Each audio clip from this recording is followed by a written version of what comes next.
Cek nah.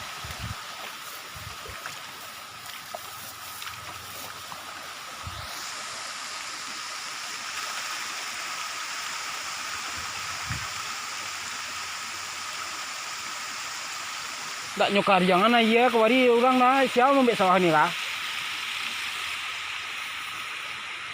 Ayahnya pediam suaknya.